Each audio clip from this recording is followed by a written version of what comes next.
Good Morning Business, Business Today.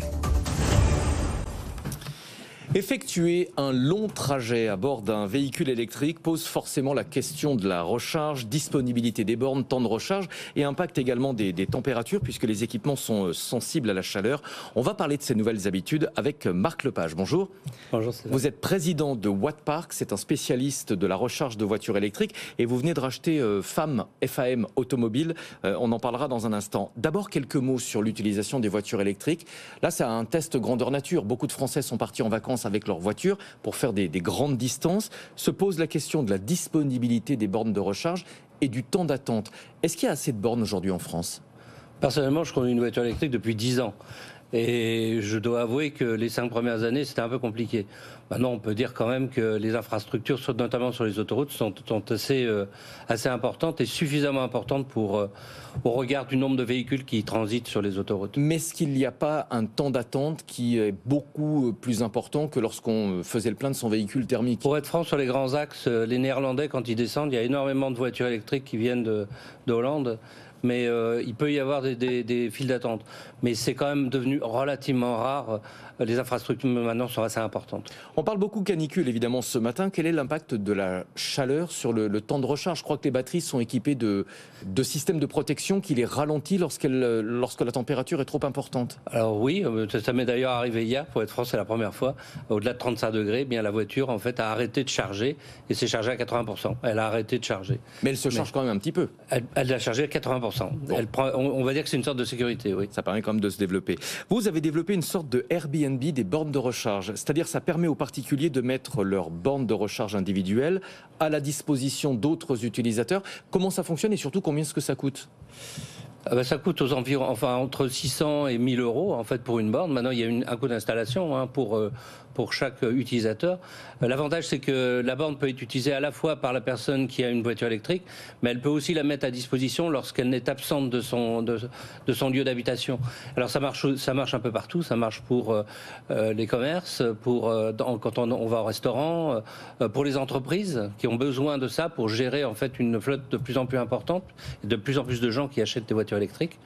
Et donc la particularité de notre système, c'est de fonctionner à la fois en ligne avec le protocole e-roaming qui est utilisé en Europe, qui est obligatoire. Ça, c'est quelque chose qu'on a développé grâce à un PIA qui nous a été attribué par la région Île-de-France. Et on a lié en fait les brevets qu'on avait développés sur notre borne qui peut fonctionner, elle, sans réseau et qui est réservable. C'est la particularité. Et on a pu breveter ça à la fois sur l'ensemble de l'Europe et sur les États-Unis. Et actuellement, on rentre dans une phase de production de masse après pratiquement 5 ans de développement en fait. Vous avez choisi de produire les bornes de recharge en France dans l'ancienne usine Ford de Blanquefort. Alors oui, c'est pas un choix, c'est plutôt qu'on a été, étant donné que les usines doivent se transformer leur production, l'usine de Blanquefort faisait depuis plus de 30 ans des boîtes de vitesse, ouais. Et donc elle cherchait en fait des possibilités de se retourner, notamment avec un fonds d'investissement qui s'appelle Mutares. Et ils nous ont contactés au même titre d'ailleurs que Renault ou d'autres compagnies parce que, en fait, c'est un point critique. Les usines doivent en fait continuer à tourner. Et pour le coup, il faut qu'elles produisent quelque chose qui est dans l'air du temps. Et les voitures électriques et les bornes de charge, c'est dans l'air du temps. Ces bornes partagées, où est-ce qu'elles sont implantées ? Est-ce qu'elles sont un petit peu partout sur le territoire ou est-ce qu'elles sont plus représentées en zone rurale, là où il y a forcément plus de place et aussi en parallèle moins de bornes disponibles ? Alors c'est exactement ça, c'est principalement en zone rurale. Nous, on n'a pas un grand développement pour l'instant. Il faut savoir que on est une start-up, donc on est en train de basculer en fait concernant l'industrie. Mais vous avez des grandes ambitions, hein, parce que l'objectif c'est 100 000 bornes de recharge. Par an pendant 5 ans. Ouais. Oui. Alors ça ne concerne pas uniquement la France, hein. Ça concerne tout le territoire EMEA, c'est-à-dire qu'on va jusque dans les pays du Golfe. Middle East, oui. Voilà. Et donc, on a des demandes assez importantes. Faut savoir qu'en un mois, rien que certains déplacements à l'étranger nous permettaient de réunir quasiment 20 000 bornes en commande sur ce genre de pays. Vous venez également de racheter FAM Automobile pour relancer la production de voitures made in France.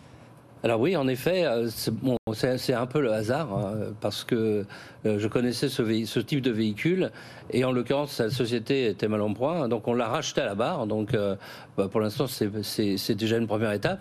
Maintenant, ceci étant, nous allons lever des fonds avec nos actionnaires. Il faut savoir que vous avez noté que on fabriquait en France, et en l'occurrence, eh bien, on est une petite société, mais on est adossé en fait à pas loin de 15 sociétés françaises, chacun produisant une partie.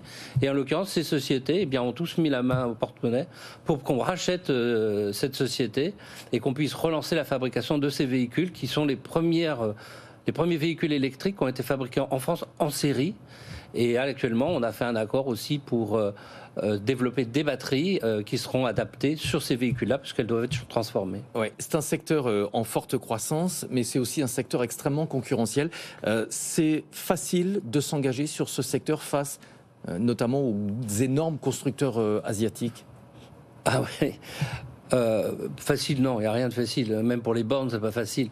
Je vais vous poser la question différemment. Ouais. Est-ce que c'est facile de convaincre les banques de vous accompagner, étant donné ce marché très très concurrentiel? J'aurais dit oui et non. Ouais. Les banques, il faut toujours un peu les séduire, mais il faut aussi amener des résultats. Et lorsque vous êtes une société et que vous développez un produit, les résultats, vous ne pouvez pas les avoir tout de suite. Et par contre, il faut absolument franchir l'étape d'industrialisation. Et c'est vrai que depuis qu'on a fait cet accord avec MMTB à Bordeaux, eh bien, on va dire que l'ambition de l'entreprise, oui, prend une autre tournure. Oui, tout à fait. Est-ce que vous êtes suffisamment accompagné par les pouvoirs publics ? Non. Pourtant, politiquement, il y a un axe fort. Alors, on a été accompagné principalement par la région Île-de-France, les équipes de la région Île-de-France, pour pas loin d'1 million d'euros, sur un plan de développement concernant deux produits qui sont des produits, on va dire, d'accompagnement de la mobilité. Merci beaucoup d'être venu en plateau. Marc Lepage, je rappelle donc que vous êtes président de Wattpark et que vous êtes désormais président également de FAM. On dit FAM ? Oui, c'est Femmes Automobiles. Voilà, oui. Femmes Automobiles. Merci beaucoup d'être venu ce matin dans Good Morning Business.